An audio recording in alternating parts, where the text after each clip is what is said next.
So we see how our components of musical creation are almost like slices of reality made audible.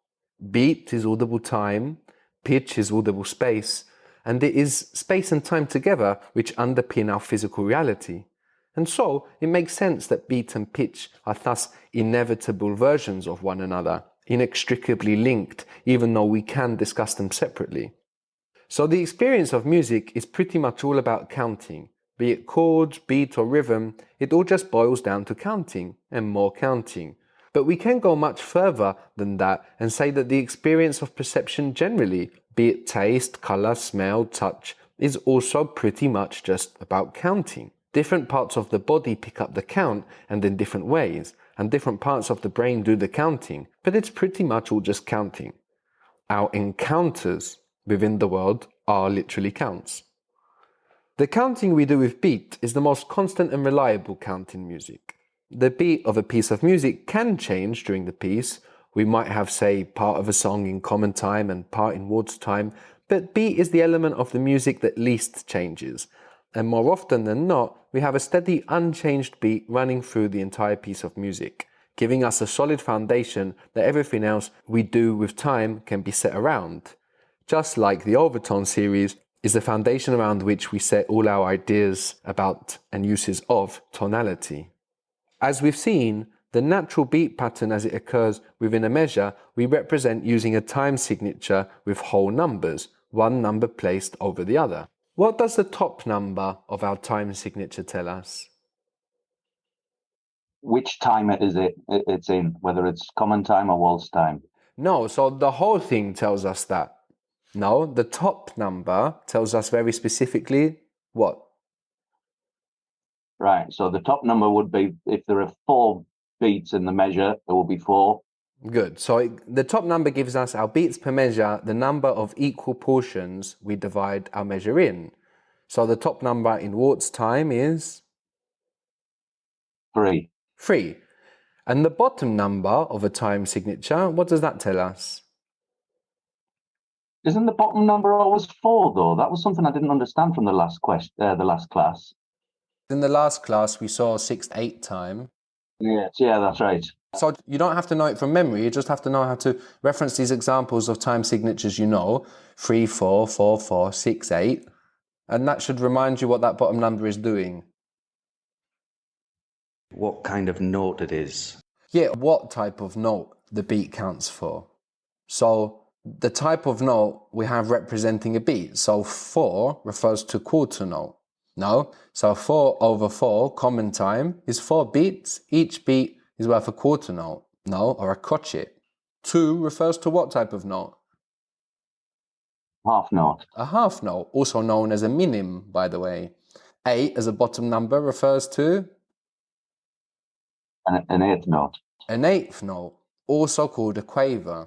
But it is the top number of the time signature that's the important bit for understanding the general beat structure. No, the top number is what's telling us how many divisions we have. The bottom number just tells us, along with the speed indication in beats per minute, or some words, often in Italian, no, just sets the pace of the music.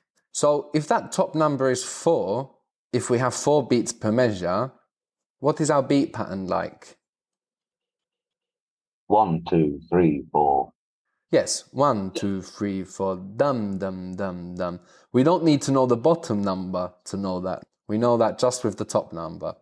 So if we have 4 beats in a measure, we have a medium beat in the middle of the measure, as we can split the measure in 2 equal halves. Strong, weak, medium, weak is our natural beat pattern. What if the top number is 3? What is our natural beat pattern now? Dum, dum, dum, dum, dum, dum. Good. 3 divisions and only 1 strong accent on number 1. 1, 2, 3, 1, 2, 3, 1, 2, 3. And if the top number of the time signature is 6, what is our natural beat pattern now? 1, 2, 3, 4, 5, 6. 1, 2, 3, 4, 5, 6. Very good. We have an even number of beats, no? So we'll have a medium beat in the middle of the measure. And if we're counting to 6, which beat does the medium stress fall on? On the fourth. On the fourth, which is where the second half of the measure begins, no? So not number 3, which is half of 6, but rather on number 4. So the space from one strong beat to the next is called a measure or a bar. Every time we restart the count with a strong beat, or a downbeat in musical jargon, we have a new measure or a new bar, and the rest of the beats divide the measure into equal parts. If we can divide the number of beats in a measure into 2 equal parts, we also have a medium beat in the middle of the measure, and that's beat in a nutshell. So beat divides the measure into equal parts, but rhythm, on the other hand, mixes and matches different note lengths to create patterns in time which are more complicated than the structural equal divisions offered to us by natural beat.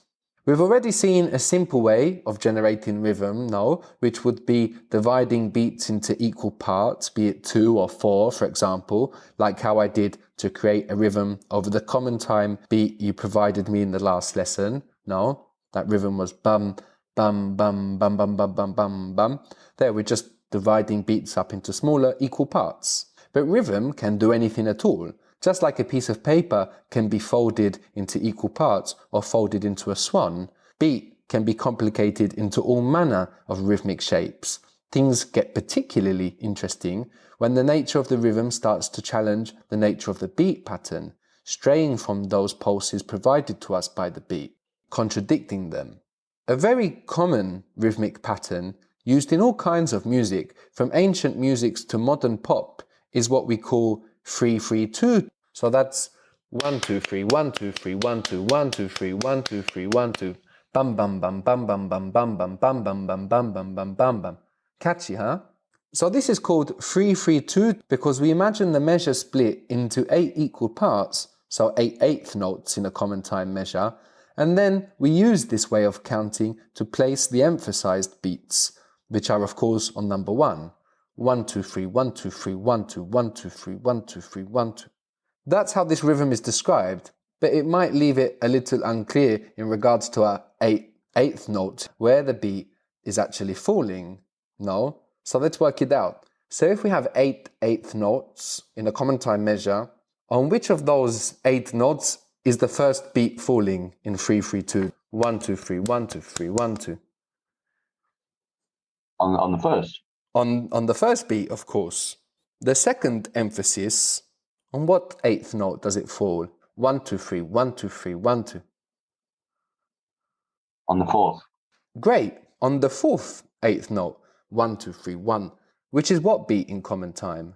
Or is within which beat in common time? If each beat is worth 2 eighth notes, what beat is that 4th 8th note falling on or within? Oh, so if I do the second 2. Within the second beat. So it's the second half of the second beat, no? The 4th 8th note, the second number 1 that we say, 1 2 3 1. That 1 falls at 2.5. So our accented note in the rhythm is falling on a note that wouldn't receive even a weak beat in common time. So already that's very interesting. Our rhythm is contradicting our beat, and as a listener, subconsciously, we are trying to work out what's going on. We are made alert by the rhythm and the new beat pattern it brings. We listen in, and upon hearing 1 2 3 repeated twice, 1 2 3 1 2 3, our brain will expect to hear 1 2 3 1 2 3 1 2 3 1 2 3 repeated, and as it listens on to confirm that, before it can, the measure resolves. 1 2 3 1 2 3 1 2 1 2 3 1 2 3 1 2. So the 3-3-2 rhythm violates the beat pattern of the time signature and plays with our expectations whilst doing so, and furthermore, in a way that we enjoy. As mentioned, we can think of beat and overtones as much the same thing. Overtones come from the tonic note, from home, from their creator, and ultimately want to return there. Different overtones contain different types of tension to return home, and also to move to other places in the tonality. And the same goes for beat and rhythm. We want to hear the measure resolve. The third beat in the middle of a common time measure is just like the perfect fifth, as it's the furthest thing we can get from a strong beat, just as the perfect fifth is the furthest thing we have from a tonic note. But at the same time, the third beat is also the most similar thing we have to a first beat. It carries a special medium accent, just like the first beat carries a special strong accent. So we encounter again that relationship of similar and opposite. The first and the third beat are similar and opposite, just like the tonic and the dominant degrees of the scale are similar and opposite. So when we're on the third beat in common time, we have an additional layer of tension given to us by the natural beat structure to resolve, just like the perfect fifth wants to resolve to the tonic.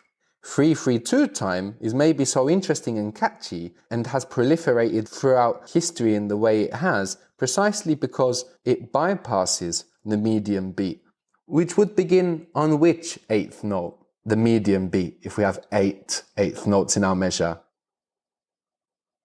The fifth. On the fifth.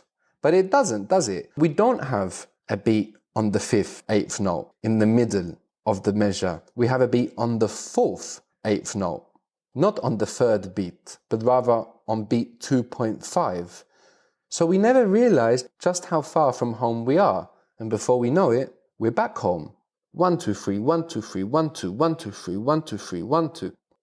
We caught onto this curious sensation or neat trick thousands of years ago, and this pattern can still be easily identified in vastly different pieces of music we're exposed to in the modern era. Take, for example, on the Coldplay song Clocks. 1 2 3 1 2 3 1 2 1 2 3 1 2 3 1 2 1 2 3 1 2 3 1 2 1 2 3 1 2 3 1 2. Or in the milonga of Argentina and Uruguay, which is like a genre or a subgenre, so we will hear this pattern in many songs, in many milongas. 1 2 3 1 2 3 1 2 1 2 3 1 2 3 1 2 1 2 3 1 2 3 1 2 1 2 3 1 2 3 1 2 1 2 3 1 2 3 1 2. So a rhythmic pattern such as 3-3-2 contradicts the natural beat pattern of the meter, but it is the very expectation created by the natural beat pattern that gives us something to contradict, and thus forms the foundation of the rhythm. We might not hear the underlying beat structure at all, but nevertheless, it is this structure that helps rhythm to set up its expectations and to satisfy and violate them, in the same way that the natural overtone series forms the foundation for our expectations in tonal music. However many or few notes from the overtone series we actually end up using in a piece of music in any given key, it's the overtones that provide us the meaningful structure to play with pitch, in the same way that natural beat patterns offer us a structure to develop rhythm.